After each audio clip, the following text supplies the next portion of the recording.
اور جنگ کے خاتمے کے بعد عاشوراء کے دن کربلا میں حاضر ہوا اور حسن مصنع کو زخمی حالت میں دیکھا اور حسن مصنع کو ان سے رشتہ داری کی وجہ سے بچا لیا۔ اس نے عثمان بن عفان کے خلاف بغاوت کرنے والے باز باغی اور کمیل بن زیاد جیسے برجستہ شیعوں کے بارے میں حجاج بن یوسف کو آگاہ کیا۔ مختار کے انتقام کی فہرست میں اسما۔ جب عبید اللہ ابن زیاد نے مختار بن ابی عبید ثقفی کو قید کیا اور قسم کھائی کہ وہ اسے قتل کر دے گا، تو اسما بن خارجہ اور عروۃ بن مغیرہ زندان میں مختار سے ملنے گئے اور انہیں عبید اللہ ابن زیاد کے خلاف اشتعال انگیز اقدامات سے خبردار کیا۔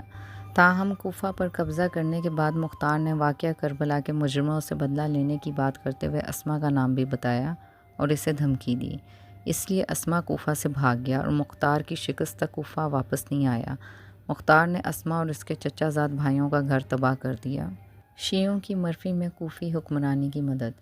کوفہ پر حجاج بن یوسف ثقفی کی امارت کے آغاز 75 ہجری کے بعد اسما نئے حکمران کا سسر بن گیا اور دارالخلافہ آنے جانے لگا۔ جب عبداللہ بن زبیر کی طرف سے عبداللہ بن متی کوفہ میں حاکم تھا تو اس وقت بھی اسما بن خارجہ دارالخلافہ میں موجود تھا اور اس وقت کے امیر کا مشیر تھا۔ طبری لکھتے ہیں کہ جب حجاج بن یوسف عثمان بن عفان کے خلاف باغیوں اور امیر المومنین حضرت علی ابن ابی طالب علیہ السلام کے شیعوں کو پکڑ کر شہید کر رہا تھا، تو اسما نے بعض باغیوں اور کمیل بن زیاد جیسے بعض نامور شیعوں کے نام حجاج بن یوسف کے سامنے پیش کیے۔ نیز عبد الملک بن مروان کے دور خلافت میں جب عبد الملک کا بھائی بشر بن مروان کوفہ کا حاکم بنا تو اس نے اپنی بیٹی کی شادی بشر سے کر دی اور ازرقی خوارج سے جنگ لڑنے کے لیے محلب بن ابی صفرا کو منتخب کرنے پر اس سے مشورہ ہوا۔ اس کی وفات 80 سال کی عمر میں ہوئی۔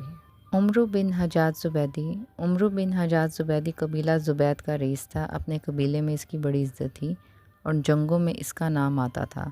جن لوگوں نے حضرت امام حسین علیہ السلام کو خط لکھے تھے ان میں سے ایک یہ بھی تھا، اور پھر آپ علیہ السلام سے جنگ بھی کی اور گھاٹ روکنے والے 500 سپاہیوں میں شامل تھا۔ یہ دریائے فرات پر پانی بند کرنے والی فوج کا سپہ سالار تھا۔ یہ ملعون خود بھی شدت پیاس سے واصل جہنم ہوا۔ اس کی بہن رویہ ہانی کی زوجہ اور یحییٰ بن ہانی کی ماں ہیں۔ رویہ اور ہانی کے بیٹے یحییٰ بھی شرف صحابیت رکھتے تھے۔ یحییٰ کو یہ اعزاز حاصل تھا کہ وہ خود صحابی تھے۔